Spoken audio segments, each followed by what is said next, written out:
MP के लगन जिंदाबाद जिंदाबाद जिंदाबाद, ढोरी छाप जिंदाबाद जिंदाबाद जिंदाबाद, एमपी के पूजा कहाँ होगी, फौजी के ढोरी जहाँ होगी।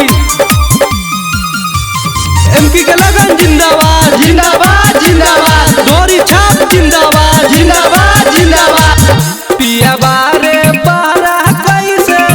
ढोरी चटवाई बे भौजी, पिया बारे बारा कैसे ढोरी चटवाई बे भौजी की भौजी है कैसे अकेले ढोरी पूजवाई बे भौजी हे भौजी कैसे अकेले ढोरी पूजवाई बे भौजी, पिया बारे बारा कैसे ढोरी चटवाई बे भौजी, पिया बारे बारा कैसे ढोरी चटवाई बे भौजी की भौजी कैसे अकेले ढोरी पूजवाई बे भौजी की भौजी कैसे अकेले ढोरी पूजवाई बे भौजी। एमपी के लगन जिंदाबाद जिंदाबाद जिंदाबाद, ढोरी छाप जिंदाबाद जिंदाबाद जिंदाबाद, एमपी के पूजा कहाँ होगी, फौजी के ढोरी जहाँ होगी। आरती रिकॉर्डिंग स्टूडियो लालगंज वैशाली। हरदम रहेला उनका रुपये के नासा,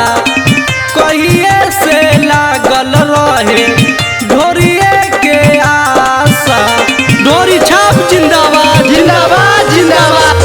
हरदम रहेला उनका रुपये के नासा, कहिए से लागल रहे ढोरिए के आशा,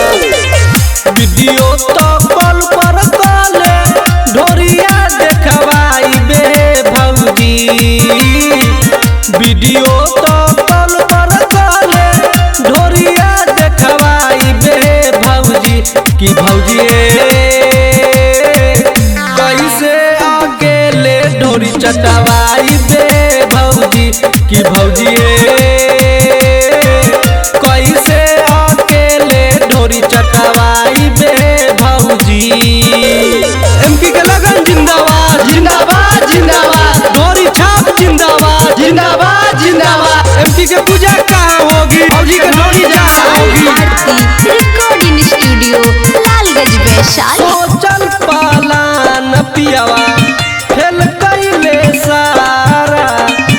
माना लो रहे हमारा ढोरिए के भारा, ढोरी छाप जिंदाबाद जिंदाबाद जिंदाबाद, सोचल पालान पियावा फेल कैले सारा, माना लो रहे हमारा